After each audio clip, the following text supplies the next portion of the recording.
नमस्कार दोस्तों, मेरा नाम है रंजीत और स्वागत है आप सभी का आरकेजी सिविल पाठशाला यूट्यूब चैनल पर। दोस्तों, आज के द हिंदू न्यूज़पेपर का हम एनालिसिस करेंगे तो सबसे पहले एडिटोरियल वाले हिस्से की तरफ चलते हैं। आज दो आर्टिकल देखेंगे। पहला आर्टिकल दल बदल कानून से रिलेटेड है, जिसको इंग्लिश में एंटी डिफेक्शन लॉ बोलते हैं। इसके बाद एक और आर्टिकल है जो कि छोटा है साइज़ में। ये कानून कार्बन ट्रेडिंग से रिलेटेड है, कार्बन क्रेडिट रेटिंग से रिलेटेड है। तो दोनों के बारे में आज यहाँ पर हम चर्चा करेंगे। सबसे पहले शुरुआत करेंगे दल बदल कानून से, जिसको इंग्लिश में एंटी डिफेक्शन लॉ बोला जाता है। हमारे देश में पॉलिटिकल पार्टी में किसी भी नेता को बार बार दल बदल नहीं करने देने की व्याख्या करी गई है। इसके लिए एक कानून लाया गया है जिसको हम दल बदल कानून बोलते हैं या फिर एंटी डिफेक्शन लॉ बोला जाता है। अब ऐसी व्यवस्था क्यों करी गई है? ऐसी व्यवस्था हम इसलिए किए हैं ताकि कोई भी व्यक्ति बार बार दल बदल ना करे। इससे क्या होता है, एग्जाम्पल के तौर पर महाराष्ट्र में विधानसभा का चुनाव हुआ था तो लोगों ने शिवसेना को जिताया, लेकिन नेता लोग क्या काम करते हैं वहाँ पर बीजेपी को लाने के लिए। बीजेपी की सरकार कैसे आएगी? जब शिवसेना के काफ़ी सारे जो नेता हैं बीजेपी में को ज्वाइन कर लेते हैं। एक व्यक्ति को दंडित किया जा सकता है इस देश के कानून में, लेकिन जब बहुत सारे लोग ही दल बदल कर लेते हैं तो उसके लिए हमारे देश में कोई भी प्रावधान नहीं किया गया है और यही इसका सबसे बड़ा लूप होल माना जाता है। मतलब एक व्यक्ति, दो व्यक्ति कर रहे हैं, इधर से दूसरी पार्टी ज्वाइन कर रहे हैं, आपकी पार्टी जीती, इसके बावजूद भी आप बीजेपी में जा रहे हैं, तो सरकार इसके लिए मतलब हमारे देश में संविधान में कानून है कि आपको दंडित किया जाएगा, आपको डिस्क्वालीफाई कर दिया जाएगा। तो इस चीज़ को रोकने के लिए हमारे देश में एंटी डिफेक्शन लॉ लाया गया था। इस एंटी डिफेक्शन लॉ में कौन कौन सी कमियां हैं इसके बारे में यहाँ पर हम चर्चा करने वाले हैं। अभी 250 शब्दों में जो हम खान सर राइटिंग करना है उसकी लाइनें कुछ इस प्रकार से होने वाली हैं। Anti defection law has played a crucial role in political stability. हमारे देश में देखा जाए राजनीतिक स्थिरता बनी रहे, इसके लिए एंटी डिफेक्शन लॉ अभी तक तो काफ़ी मदद किया है। इसके बावजूद भी यहाँ पर कुछ गैप मौजूद हैं, इनको हमें एड्रेस करने की ज़रूरत है, ठीक है, जो कि काफ़ी इफ़ेक्टिव होना चाहिए और इम्पार्शियल होना चाहिए, ठीक है। इस प्रकार से हम इस गैप को एड्रेस करेंगे। तो शुरुआत करी जाती है anti defection law in India के साथ में। एंटी डिफेक्शन लॉ यदि हमारे देश में लागू है, इसका मतलब ये है किसी राज्य में कांग्रेस की सरकार आ गई है या फिर अन्य पॉलिटिकल पार्टी की सरकार आ गई है तो वो दल लंबे समय तक वहाँ पर राज करे, क्योंकि जनता ने उस दल को जिताया है। लेकिन यदि वहाँ के कुछ लोग भाग भाग करके बीजेपी को ज्वाइन कर लेते हैं तो इसका मतलब यह है कांग्रेस की सरकार गिर जाएगी और वहाँ पर बीजेपी को आना पड़ जाएगा।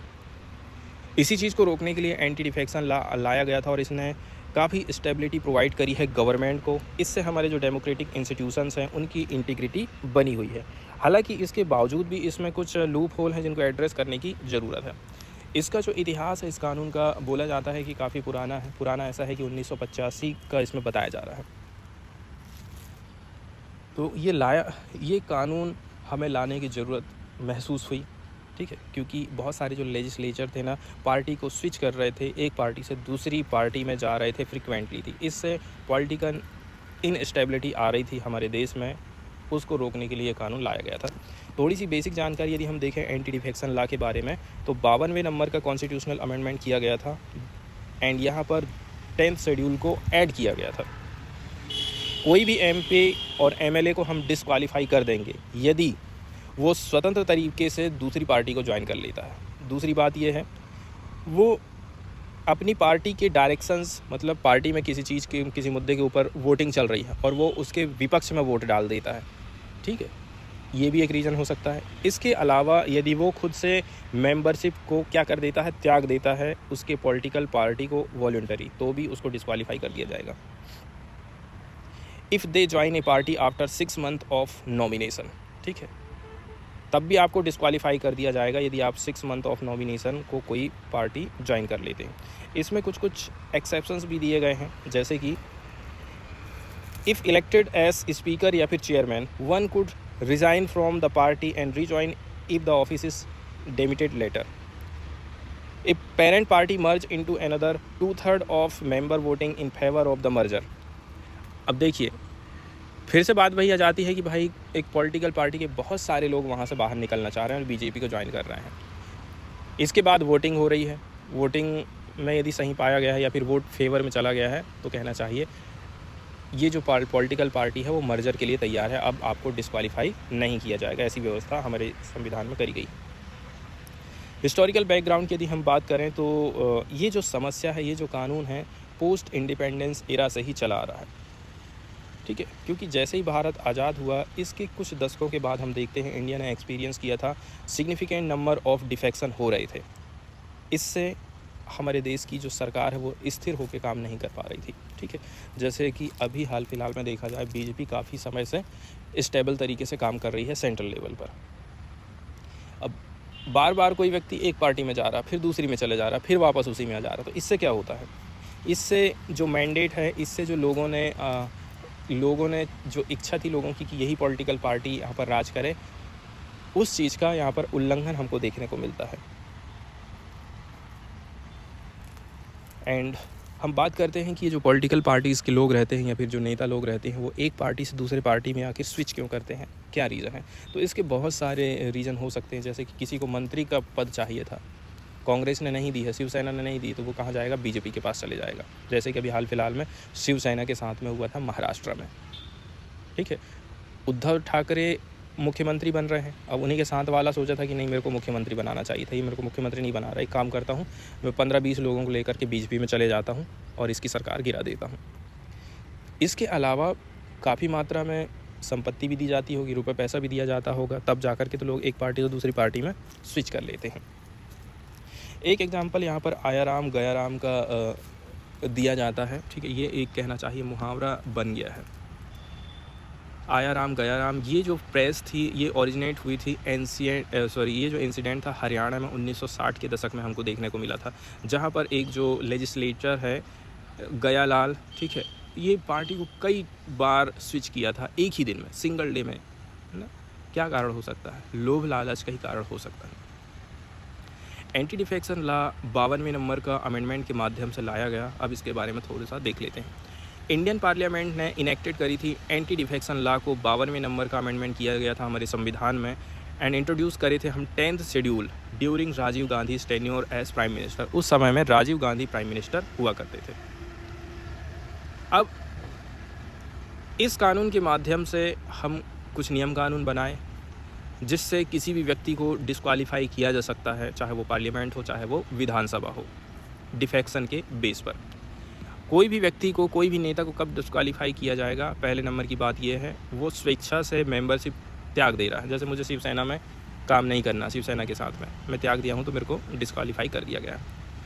इसके बाद जब भी कभी भी वोटिंग चल रही है शिवसेना की, कांग्रेस की, बीजेपी की, उस वोटिंग में आप यदि उल्टा वोट दे देते हो, यस की जगह आप नो कर देते हो, तो वहाँ पर फिर आपको डिस्क्वालीफाई कर दिया जाएगा। ये इस प्रकार के प्रावधान इसमें किए गए थे।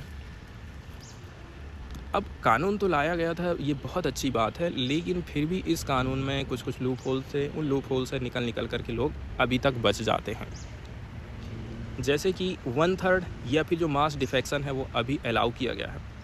इसका मतलब ये है, ठीक है, एक पॉलिटिकल पार्टी है कोई, ठीक है, 3 में से एक व्यक्ति यदि पार्टी को छोड़ दे रहा है तो उसको एंटी डिफेक्शन लॉ के अंतर्गत सज़ा नहीं दी जाएगी, उसको अलाउ कर दिया गया है। इसका मतलब ये है, कोई पॉलिटिकल पार्टी है, उसमें 100 लोग हैं, 100 का 1/3 आप निकाल दीजिए, इतने सारे लोग यदि मिल करके उस पार्टी को छोड़ दे रहे हैं, बीजेपी को ज्वाइन कर ले रहे हैं, तो इसका मतलब ये है पूरी पॉलिटिकल पार्टी ही दूसरी पार्टी के साथ में मर्ज हो रही है। इसमें कोई व्यक्ति दोषी नहीं रहेगा, मतलब एक व्यक्ति को सज़ा दी जा रही है, लेकिन यहाँ पर बहुत सारे लोगों को सज़ा देने का कोई भी प्रावधान हमको देखने को नहीं मिलता है। फिर 91 नंबर का अमेंडमेंट आया था सन 2003 में, ठीक है। इसमें एड्रेस किया गया था इस इशू को। इसमें बोला गया कि at least 2/3 of the member of a party must agree for merger. अब टोटल जो पार्टी है, उस पार्टी के 2/3 व्यक्ति को आपको तैयार करना पड़ेगा। जैसे मैं बीजेपी जाना चाह रहा हूँ, मेरे को डिस्क्वालीफाई भी नहीं होना है, तो मैं क्या काम करूँगा, अपने साथ में 2/3 लोगों को कहूँगा कि आप लोग तैयार हो जाइए और अपन चलते हैं बीजेपी में, तो इससे कोई भी व्यक्ति डिस्क्वालीफाई नहीं होगा। इस प्रकार की व्यवस्था 91 नंबर का अमेंडमेंट 2003 में आया था, इसके माध्यम से करी गई थी। अब अगली जो दिक्कत यहाँ पर पैदा होती है वो ये है कि भाई जो डिफेक्शन का केस चलता है तो इसको हैंडल करने का काम कौन करता है, वहाँ का स्पीकर करता है, ठीक है। तो स्पीकर इस मामले में बहुत लंबा समय लगा देता है, 6 महीना, 1 साल, 5 साल, 4 साल, और इतने में वो व्यक्ति राज कर रहा है मस्त दूसरी पार्टी ज्वाइन करके। तो ऐसा नहीं होना चाहिए। तो जो चाहे वो स्पीकर हो, चाहे वो चेयरपर्सन हो, इसके पास में पावर है, पावर दी गई है, तो इसका मतलब ये नहीं है कि आप एकदम उसी व्यक्ति के पक्ष में फैसला लेंगे, ऐसा नहीं होना चाहिए। इसके बाद एक और जो कमी यहाँ पर दिखाई देती है वो है लैक ऑफ ट्रांसपेरेंसी की। जैसे कि जब पार्टी व्हिप चलता रहता है ना, उस समय में आपको कम्युनिकेशन करना बहुत ज़्यादा ज़रूरी हो जाता है, लोगों अपने पार्टी के लोगों को बताना ज़रूरी हो जाता है, ठीक है। जब भी व्हिप चल रहा है, जब भी वोटिंग चल रहा है, किस चीज़ में हमको वोटिंग देना है, क्या हमारा विचार होना चाहिए, ये सारी चीज़ें बहुत इंपॉर्टेंट हो जाती हैं। अब इस चीज़ को यदि आप बताओगे नहीं तो इससे क्या है, कुछ लोगों को जानकारी नहीं रहती और उल्टे सीधे फिर वो लोग वोट डालते हैं या फिर वोट दे देते हैं, तो इससे सब गड़बड़ हो जाता है।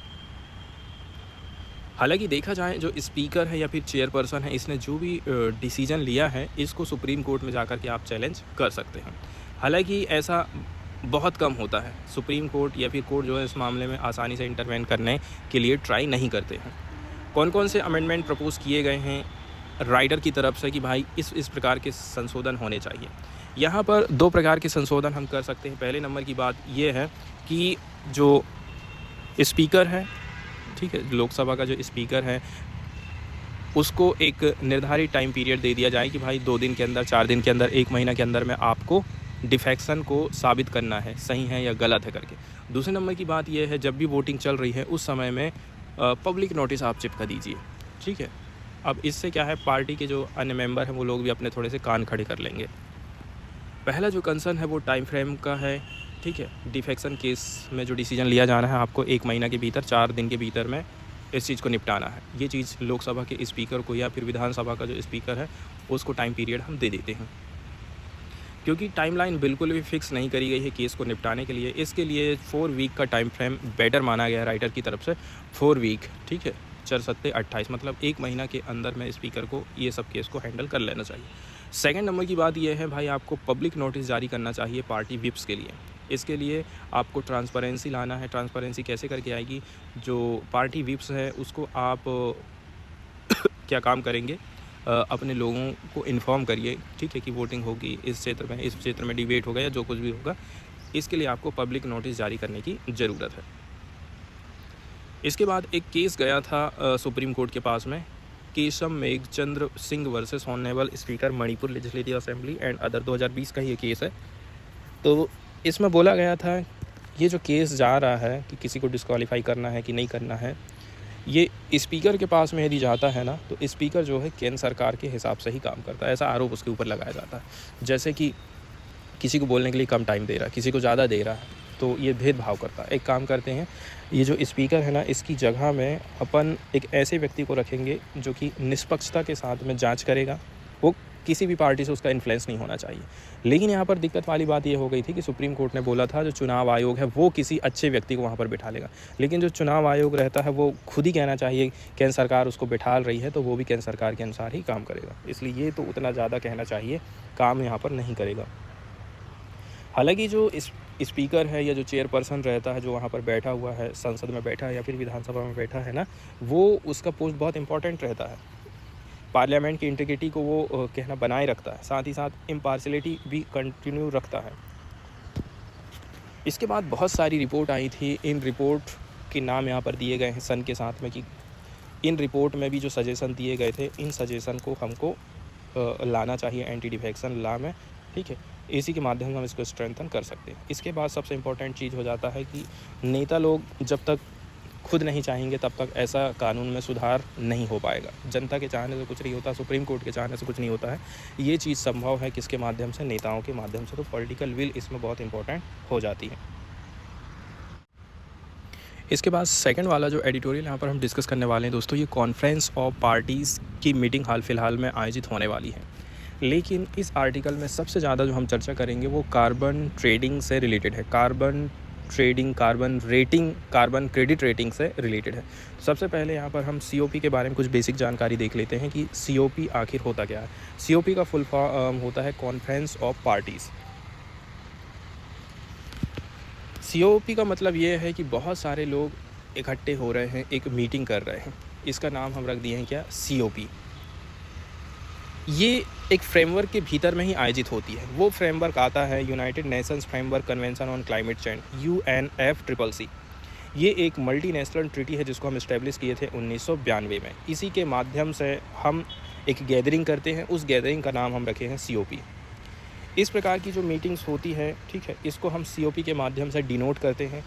ये सर्व करती है as the official session of the conference of parties. Conference of party का एक ऑफिशियल सेशन इसको बोला जाता है। इस प्रकार के सेशन के दौरान जो पार्टिसिपेटिंग कंट्रीज़ होती हैं उसी को हम पार्टीज़ बोल रहे हैं। ये लोग कहना चाहिए अनुमान लगाते हैं, कैलकुलेशन करते हैं global endeavours aligned with primary goal of Paris agreement. ये लोग थोड़ा सा लोगों से सपोर्ट चाहते हैं कि भाई आप लोग आइए, थोड़ा सा प्रयास करिए, सपोर्ट करिए। हमने जो पेरिस एग्रीमेंट का टारगेट रखे थे, पेरिस एग्रीमेंट जो हुआ था 2015 का, उसको हमको प्राप्त करना है। जहाँ पर बोला जाता है कि जो ग्लोबल वार्मिंग है इसको अप्रॉक्सीमेटली 1.5 डिग्री सेंटीग्रेड तक, जो प्री इंडस्ट्रियल लेवल था, वहाँ तक हमको इसको लिमिटेड करके रखना है। इस प्रकार से इस पार्टी में यहाँ पर चर्चा होती है, जितने भी जो पार्टिसिपेंट कंट्रीज़ रहते हैं वो लोग करते हैं। COP ही सबसे ज़्यादा कहना चाहिए चर्चा में रहती है, क्योंकि ये UNFCCC की एक डिसीजन मेकिंग बॉडी मानी जाती है। उन्होंने अडॉप्ट किया है बहुत सारे डिसीजन को, बहुत सारे रिजोल्यूशन लेकर के आते हैं। इसमें अलग अलग एस्पेक्ट शामिल किए गए, जैसे कि climate action, mitigation, adaptation, finance, technology and transparency. ये सारी चीज़ें इसमें काफ़ी इंपॉर्टेंट हो जाती हैं।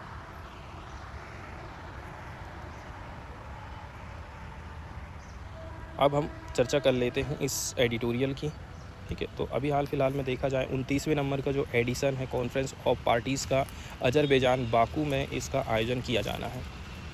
तो आयोजन किए जाने के पहले थोड़ा सा हमें अपने आप को टटोलने की ज़रूरत है कि अभी हम किस कंडीशन में खड़े हैं। पार्टिकुलरली इंडिया की यहाँ पर हम चर्चा करने वाले हैं।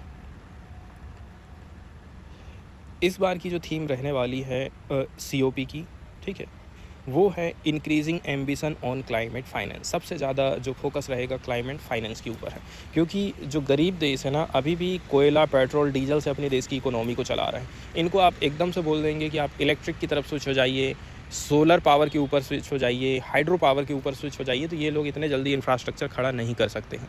ये काम विकसित देश आसानी से कर सकते हैं। इसलिए इन लोगों को क्या काम करना है, सबसे ज़्यादा यदि आपने पॉल्यूशन फैलाया है तो सबसे आपको क्या काम करना है, उसके बदले में इन लोगों को थोड़ी बहुत आपको पैसे से मदद करनी चाहिए।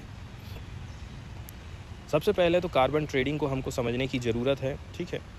कार्बन ट्रेडिंग के अंतर्गत क्या होता है, एग्जाम्पल के तौर पर कोई एक कंपनी है, सरकार ने बोल दी है कि आप इतने ही लेवल तक पॉल्यूशन फैला सकते हैं, इससे ज़्यादा कार्बन एमिट करोगे तो आपको कार्बन रेटिंग ख़रीदना पड़ेगा, तब जा कर के आप ये काम कर सकते हैं। या इससे ज़्यादा आप बढ़ रहे हैं तो फिर आपका पैसा लगेगा। या फिर आप क्या काम कर सकते हैं, दो कंपनी हैं, एक कंपनी अच्छा काम कर रही है, मतलब वो कम कार्बन एमिशन कर रही है, जितना लिमिट सरकार बोली है उससे भी कम कर पा रही है। इसका मतलब ये है कि वो कार्बन रेटिंग को ख़रीद ले रही है। कुल मिलाकर के वो एक प्रकार से आप उसको सिक्का समझ लीजिए कि वो जितना बेहतर काम कर रही है, जितना रिड्यूस कर पा रही है, उसको उतने ही सिक्के मिल रहे हैं, उतने ही पॉइंट मिल रहे हैं। अब वो इन पॉइंट को बेच सकती है अदर दूसरी वाली कंपनी को, तो वो कंपनी क्या काम करेगी, इन पॉइंट को ख़रीद करके अपने पॉल्यूशन के लेवल को थोड़ा ऊपर कर सकती है कि इतना आपको अलाउ है, आपका चल जाएगा। कार्बन ट्रेडिंग के बारे में थोड़ी सी और भी बेसिक जानकारी यदि हम देखें ना, तो कार्बन ट्रेडिंग को हम कार्बन एमिशन ट्रेडिंग के रूप में भी जानते हैं। इसमें हम खरीदी और बिक्री करते हैं परमिट्स की, क्रेडिट्स की। इससे कंपनी क्या काम कर पाती है, वो एमिट कर पाती है CO2 and other green house gases को, ठीक है। एक तो बेचेगा कौन, जो कम कार्बन एमिशन कर रहा है, कम करके आप कमा सकते हैं, और ज़्यादा कर रहे हैं तो फिर आपको ख़रीदना पड़ेगा, तब जा कर के आप ज़्यादा एमिशन कर पाएंगे। ऐसा सिस्टम यहाँ पर इसमें रहता है। पर्पज़ की यदि हम बात करें, कार्बन ट्रेडिंग एक मार्केट बेस्ड मैकेनिज़्म होता है जिसके माध्यम से हम रिड्यूस करते हैं कार्बन एमिशन को। इसमें इंसेंटिव प्रोवाइड करते हैं उन कंपनीज़ को जिन्होंने लोअर कर दिया है अपने ग्रीन हाउस गैस आउटपुट्स को। कैसे करके ये काम करता है, तो जो कोई भी कंपनी है जो ज़्यादा एमिट कर रही है गवर्नमेंट के अलाउंस से भी ज़्यादा, उसको ख़रीदना पड़ेगा क्रेडिट, ताकि ज़्यादा से ज़्यादा और भी वो पॉल्यूशन फैला सके। हालांकि जो लोग कम एमिट कर रहे हैं वो व्यक्ति अपने क्रेडिट को सेल कर सकते हैं, ठीक है। वहीं यदि हम बेनिफिट की बात करें, कार्बन ट्रेडिंग के माध्यम से बहुत सारी जो कंट्रीज़ हैं जिन्होंने पेरिस एग्रीमेंट किए हैं, उस एग्रीमेंट को वो फुलफ़िल बहुत जल्दी से कर सकती हैं। इसके अलावा ये जनरेट करता है फंड को, ताकि आप बिल्ड कर सकें रेजिलेंस एंड क्रिएट कर सकें इकोनॉमिक इंसेंटिव, आप रिड्यूस कर पाएंगे एमिशन को। दो चीज़ हो जाती है, कार्बन एमिशन तो आप कर ही रहे हैं, साथ ही साथ आपकी कमाई भी होने लग जाती है। यही चीज़ सरकार भी चाहती है। अब पेरिस क्लाइमेट एग्रीमेंट 2015 में जो आया था, इसमें आर्टिकल 6 शामिल किया गया है। ये आर्टिकल 6 क्या बोलता है, इसके बारे में हम देख लेते हैं। इसमें बोला गया है कि जो ट्रेडिंग है prevented green house gas emissions की, ये इसको हम इनेबल करेंगे, मतलब इसको लागू करने की बात कहता है आर्टिकल 6। इसको ऑपरेशनलाइज करने की बात करता है आर्टिकल 6 COP, पेरिस एग्रीमेंट 2015 जो आया था, उसी समय आर्टिकल 6 इसमें लागू किया गया था। इसमें बोला गया था कि भाई कार्बन ट्रेडिंग का सिस्टम लाया जाना चाहिए। कार्बन मार्केट के बारे में यहाँ पर हम देखते हैं, ठीक है। तो जो कार्बन मार्केट होता है, इंसेंटिव प्रोवाइड करता है क्लाइमेट एक्शंस को। इसमें जो पार्टीज़ है, जो कंपनीज़ है, वो लोग ट्रेड करते हैं कार्बन क्रेडिट्स में, जो कि जनरेट किए गए हैं रिडक्शन के माध्यम से, ग्रीन हाउस गैस के रिमूवल के माध्यम से एटमॉस्फेयर में। वो कैसे करके किए हैं ये लोग? ये फॉसिल फ्यूल का इस्तेमाल नहीं कर रहे हैं, ये रिन्यूएबल एनर्जी का ज़्यादा इस्तेमाल कर रहे हैं। साथ ही साथ इन्होंने कार्बन स्टॉक को इकोसिस्टम में ज़्यादा से ज़्यादा स्टोर करके रखा है। मतलब ये लोग फॉरेस्ट अच्छा खासा लगा के रखें, इससे कार्बन जो है सोख रहा है पेड़ पौधों के माध्यम से। आर्टिकल नंबर जो 6 है पेरिस एग्रीमेंट 2015 का, उसमें भी कुछ सब सेक्शन बनाए गए हैं। इसमें गाइडलाइन हमको देखने को मिलती हैं कि किस प्रकार की कार्बन रिडक्शन जो एक्टिविटीज़ हैं एंड वेरिफिकेशन का मैकेनिज़्म इसमें अलाउ है। कौन कौन से काम ऐसे हैं, ठीक है, कौन कौन से वेरिफिकेशन के मैकेनिज़्म होना चाहिए। काम तो आप कर दे रहे हैं, लेकिन वेरीफाई कौन करेगा? तो ये सारी चीज़ें इसमें सब सेक्शन बना करके लाई गई हैं। इसमें ये भी बताया जाता है कि कैसे करके कोई भी कंट्री बायलैटरल एग्रीमेंट करेगी, इससे जो एमिशन है रिडक्शन होगा इन वन कंट्री में and may be legally claimed by the another, ठीक है। दो देश है, दोनों देशों के बीच में भी ये चीज़ संभव हो पाएगी। अब कार्बन मार्केट को लेकर के बहुत सारा क्रिटिसिज्म भी है। क्या क्या इसका क्रिटिसिज्म है, कौन कौन सी इसमें कमियां हैं, इन कमियों को ध्यान में रखते हुए ही हमें आगे फर्दर कार्बन ट्रेडिंग को आगे बढ़ाना है। पहले नंबर की बात यह है, हालांकि देखा जाए अभी 2 दशक की हम बात कर लें तो 2 दशक पहले से ही इस प्रकार का क्रिटिसिज्म काफ़ी ज़्यादा चर्चा में रहा कि भाई इसमें ट्रांसपेरेंसी होना चाहिए जो कार्बन ट्रेडिंग हो रहा है उसमें। इसमें एक चीज़ ये बोला जाता है कि जो कार्बन ट्रेडिंग सिस्टम चल रहा है ना, इसमें कन्फ्यूज़न बहुत ज़्यादा पैदा हो जा रहा है। कैसे करके आप क्रेडिट को वेरीफाई करेंगे, क्वेश्चन यहाँ पर ये खड़ा हो जाता है। हालांकि अभी जो 29वें नंबर का COP की जो बैठक होने वाली है अजरबैजान बाकू में, इसमें एक रास्ता खुल गया है कि ये जो 2 चीज़ें हम देख रहे हैं, 2 समस्याएं देख रहे हैं ना, ये चीज़ें सॉल्व हो सकती हैं। इंडिया ने वॉलंटरी बेस में कमिटमेंट किया है कि भाई 2030 तक जितनी भी बिजली पैदा कर रहे हैं उसकी आधी बिजली हम रिन्यूएबल सोर्सेज से पैदा करेंगे। कैसे? पवन ऊर्जा से, वाटर से, सोलर से, ये सारे सोर्सेज से। इसके अलावा भी परमाणु ऊर्जा है, भूतापीय ऊर्जा है, बहुत सारे नाप की ऊर्जा है। इन सारे सोर्सों से हम अपनी बिजली पैदा करेंगे, इंडिया ने ऐसा बोला था।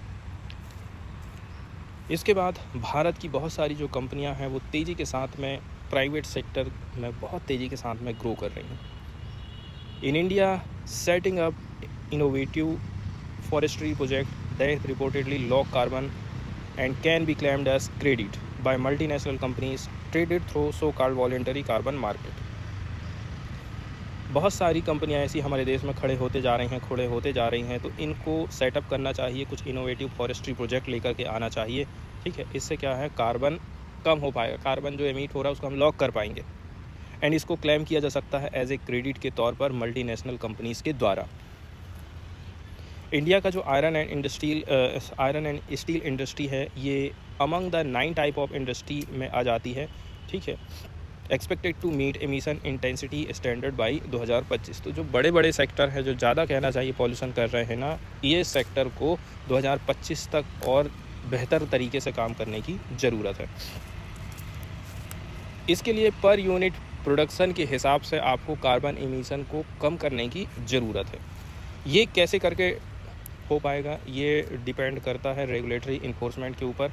Formerly kick start India's carbon market, ठीक है, और कार्बन मार्केट को आप कितना इनेबल कर पा रहे हैं, ये बात भी इस चीज़ पर निर्भर करती है। इसके बाद न्यूज़ वाले सेक्शन की तरफ यदि हम जाएंगे ना, तो आज साइक्लोन दाना के बारे में हम हाल फिलहाल में चर्चा करने वाले हैं। तो सबसे पहले हम साइक्लोन के बारे में बेसिक जानकारी देखते हैं। साइक्लोन जिसको हम चक्रवात बोलते हैं, कहाँ पर ये उत्पन्न होता है? जहाँ पर गर्मी है, जहाँ पर टेम्परेचर थोड़ा सा ज़्यादा है, तो वहाँ पर लो सिस्टम तैयार हो जाता है। ठीक है, वहाँ की जो हवा है वो गर्म होकर के ऊपर उठना चालू कर देती है। आसपास की हवा जो होती है उस जगह को भरने के लिए दौड़ती है। ठीक है, और दौड़ते दौड़ते वो क्या है, फिर चक्कर लगाना चालू कर देती है। चक्कर लगाने का एक और रीज़न, ठीक है, कोरियोलाइसिस फोर्स हो सकता है। किस डायरेक्शन में लगाएगा वो कोरियोलाइसिस फोर्स निर्धारित करता है कि वो किस दिशा में घूमेगी। जैसे कि यदि भूमध्य रेखा के ऊपर में यदि आया है चक्रवात, तो उसकी डायरेक्शन कैसी होगी? नीचे आया है तो उसकी डायरेक्शन अपोजिट में हो जाती है कोरियोलाइसिस बल। मतलब पृथ्वी जो घूम रही है, ठीक है, घूमने के कारण जो बल पैदा हो रहा है उसको हम कोरियोलाइसिस फोर्स बोलते हैं। तो हाल फिलहाल में देखा जाए, हमारा जो भूमध्य रेखा वाला हिस्सा है, मतलब पृथ्वी के बीचों बीच का एरिया, वहाँ पर ज़्यादा ही क्यों साइक्लोन आते हैं? क्योंकि सूरज की किरण यहाँ पर सीधी सीधी पड़ती है। ये एरिया, ये समुद्र ज़्यादा गर्म होता है। ज़्यादा गर्म हो रहा है मतलब ज़्यादा लो प्रेशर यहाँ पर जनरेट हो रहा है, और लो प्रेशर जनरेट होने के कारण ही समुद्र का पानी गर्म हो रहा है।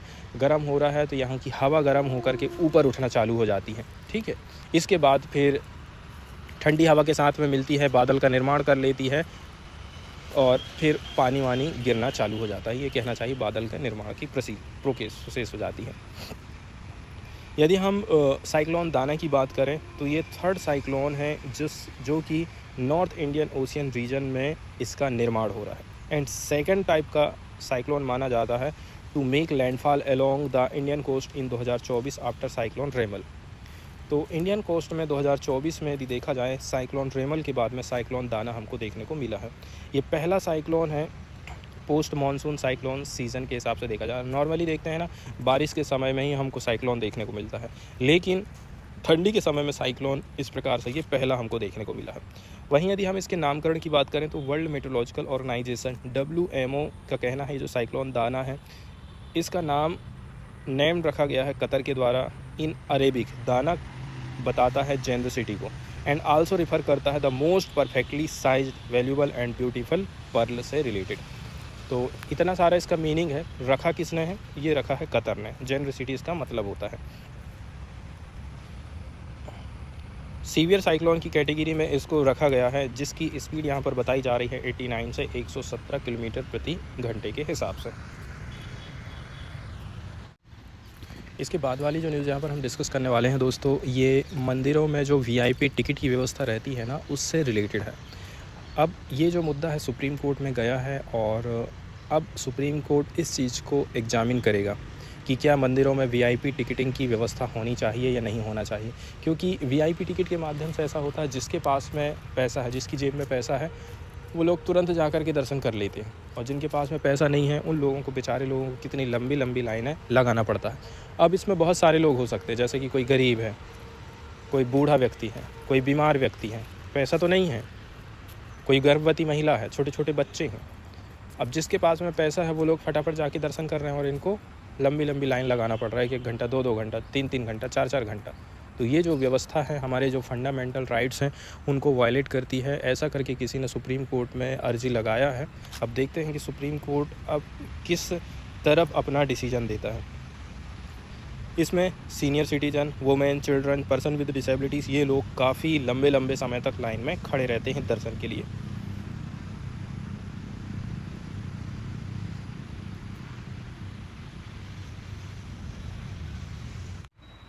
अगली जो न्यूज़ यहाँ पर हम डिस्कस करने वाले हैं दोस्तों, ये इसरो और DBT के बीच में एक MOU है, जिसके बीच में MOU साइन होने वाला है, ताकि प्रोपेल स्पेस बायोटेक्नोलॉजी हमको देखने को मिलेगी इंडिया में।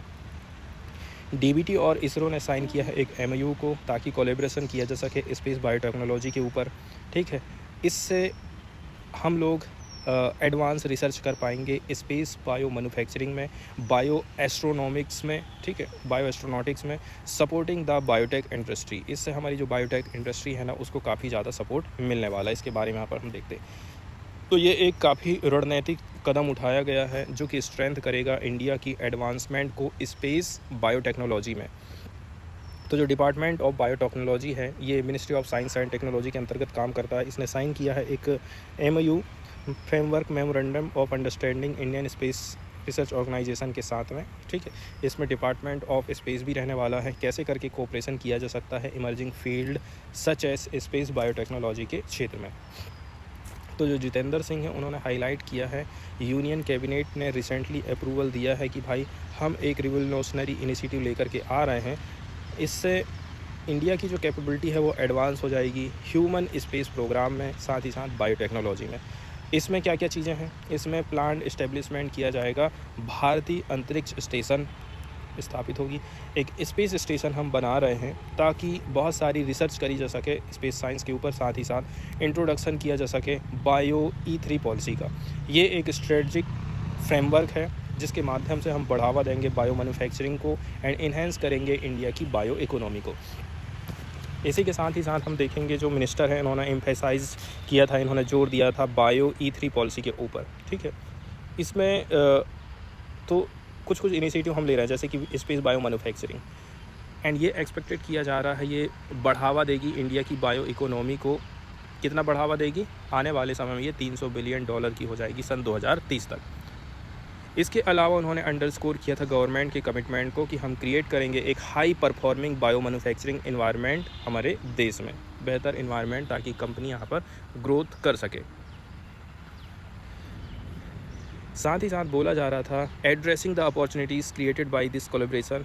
जितेंद्र सिंह ने नोट किया था जो गगनयान प्रोग्राम है ये इंडिया का कहना चाहिए महत्वपूर्ण ह्यूमन स्पेस मिशन माना जाता है, जिसको उन्होंने डिस्क्राइब किया था नेशनल एंडेवियर, ठीक है।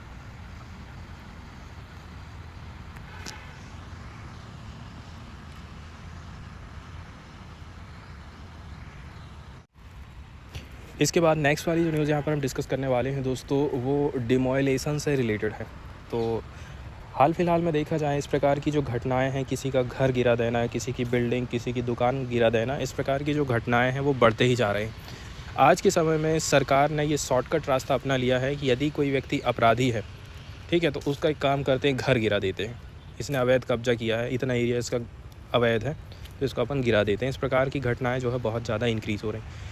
किसी की भी संपत्ति को तोड़ना, नुकसान पहुंचाना, गिराना वो अवैध है, तब ये भी एक कानून के अंतर्गत किया जाता है। इसके लिए ये जो कहना चाहिए अथॉरिटी बनाई गई है, पावर जो दी गई है वो नगर निगम को दी गई है।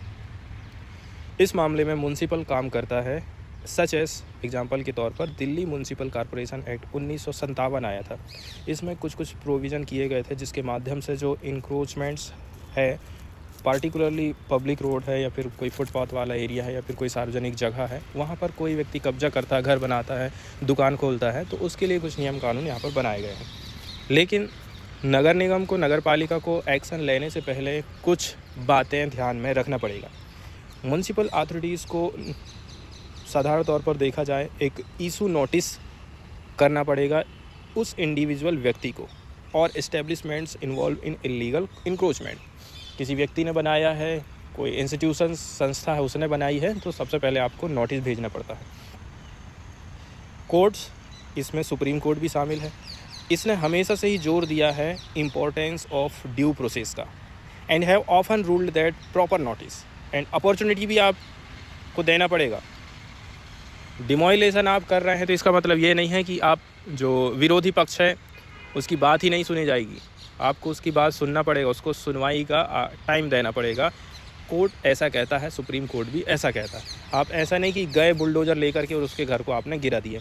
1985 में ओल्गा टेलिस केस चला था जिसमें एम्फेसाइज दिया जाता है right to livelihood and right of slum dwellers.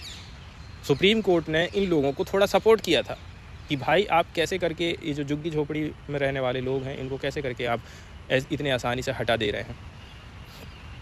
Supreme court ने ये नोट किया था कि जो राइट टू लाइवलीहुड है ये राइट टू लाइफ का ही एक पार्ट माना जाता है। आप यहाँ से इनके घर को गिरा दे रहे हैं, झोपड़ी को हटा गिरा दे रहे हैं, तो इसका मतलब ये नहीं है कि आपका कर्तव्य पूरा हो गया है, ठीक है। राइट टू लाइफ का अधिकार है उस व्यक्ति का, तो उसके लिए आपको कुछ जुगाड़ की व्यवस्था करनी चाहिए। अब कोई जो इंडिविजुअल व्यक्ति है वो रिस्पॉन्ड नहीं दे रहा है, वो सेटिस्फैक्ट्री एक्सप्लेनेशन नहीं दे रहा है, तो जो म्युनिसिपल अथॉरिटीज़ होती हैं वो डिमोलेशन प्रोसेस के लिए आगे बढ़ती हैं। घर को गिराना, संपत्ति को नष्ट करना, इन सब चीज़ों के लिए वो लोग फिर बुलडोज़र को आगे लेके जाते हैं। इसके अलावा ये जो अथॉरिटीज़ होती हैं, हम इनसे ये एक्सपेक्ट करते हैं कि आप काम करिए प्रोपोर्शनली, किसी के साथ में भेदभाव नहीं होना चाहिए, वायलेशन नहीं होना चाहिए, ठीक है। प्रिंसिपल ऑफ नेचुरल जस्टिस के हिसाब से काम करना चाहिए। इसके बाद नेक्स्ट वाली जो न्यूज़ आर्टिकल हम यहाँ पर देखने वाले हैं दोस्तों, ये नेशनल मिशन फॉर मैन्यूस्क्रिप्ट से रिलेटेड है। तो सबसे पहले हम बेसिक जानकारी यहाँ से देखते हैं नेशनल मिशन फॉर मैन्यूस्क्रिप्ट के बारे में। तो जो नेशनल मिशन फॉर मैन्यूस्क्रिप्ट है, ये एक ऑटोनोमस बॉडी है, ये कल्चर ऑफ मिनिस्ट्री के अंतर्गत में काम करती है। ये एक संस्था है जो कि किससे जुड़ी हुई है, कल्चर मिनिस्ट्री से जुड़ी हुई है। इसको लॉन्च किया गया था सन 2003 में। नेशनल मिशन फॉर मैन्यूस्क्रिप्ट के अंतर्गत कुछ कामकाज निर्धारित किए गए हैं, जिसके अंतर्गत identifying, documenting, conserving, making accessible India's manuscript heritage. India की जो मैन्यूस्क्रिप्ट है, मैन्यूस्क्रिप्ट हम किसको बोलते हैं, मैन्यूस्क्रिप्ट मतलब जिसको मैनुअली लिखा गया है, हाथ से जो नोट्स पहले इतिहास में लिखे गए थे, ठीक है, उनको कैसे करके हम कंजर्व करके रख सकते हैं, प्रिजर्व करके संरक्षित करके रख सकते हैं। इसके लिए एक संस्था बनाई गई है जिसमें बहुत सारे एक्सपर्ट लोग हैं, पढ़े लिखे लोग हैं बहुत। ये लोग ही कहना चाहिए इन मैन्यूस्क्रिप्ट को सेव करके रखने का काम करते हैं। उनमें क्या चीज़ लिखा है, किस चीज़ों से रिलेटेड थे, तो इससे इतिहास की जानकारी हमको प्राप्त होती है। मैन्यूस्क्रिप्ट के अंतर्गत हमको वैरायटी ऑफ थीम देखने को मिलती है, जैसे कहीं कहीं कुछ टेक्सचर है, एथेस्टिक्स है, स्क्रिप्ट है, लैंग्वेज है, कैलीग्राफिक्स है, इल्यूमिनेशन है एंड इलस्ट्रेशन है। ये सारी चीज़ें हमको देखने को मिल जाती हैं मैन्यूस्क्रिप्ट के अंतर्गत। ये जो संस्था बनाई गई थी, ठीक है, नेशनल मिशन फॉर मैन्यूस्क्रिप्ट, ये हमारा जो पास्ट बीता है उसको फ्यूचर के लिए हम कैसे करके सेव रख सकते हैं। इसके लिए हमारे पास में बहुत कम साधन मौजूद है ऐसे मैन्यूस्क्रिप्ट, ठीक है। तो इनको हमें सेव करके रखना है, तब जा कर के हमारा इतिहास की जो जानकारी है आने वाले समय में लंबे समय तक बनी रहेगी। अप्रॉक्सीमेटली देखा जाए 75% जो एग्जिस्टिंग मैन्यूस्क्रिप्ट होती है वो लिखी गई है संस्कृत में। मात्र 25% ऐसी हैं जो कि रीजनल लैंग्वेज में हमको देखने को मिलती हैं। वहीं ये जो संस्था बनाई गई है, इसने डिजिटाइज़ कर दिया है, मतलब कंप्यूटर में इनकी जानकारी हमको देखने को मिल जाएगी। 3.3 लाख मैन्यूस्क्रिप्ट को, इसमें 3.1 करोड़ फॉलियोज शामिल है एंड 1.18 को तो हम अपलोडेड कर चुके हैं। केवल 70,000 ऐसी हैं जो कि ऑनलाइन हम लोग पढ़ पाएंगे। दिक्कत वाली बात यहाँ पर ये है। अब हम यदि न्यूज़ की तरफ में जाएँ ना, तो न्यूज़ में बताया जा रहा है भाई कि आने वाले समय में सरकार इस क्षेत्र में और भी ज़्यादा काम करना चाहती है। यूनियन मिनिस्ट्री ऑफ कल्चर अब रिवाइव करेगी, रिलॉन्च करेगी नेशनल मिशन फॉर मैन्यूस्क्रिप्ट को, ठीक है, जो कि एक ऑटोनोमस बॉडी है, ठीक है, ताकि हेल्प किया जा सके एंशिएंट टेक्स्ट को हम प्रिजर्व करके रख सकें।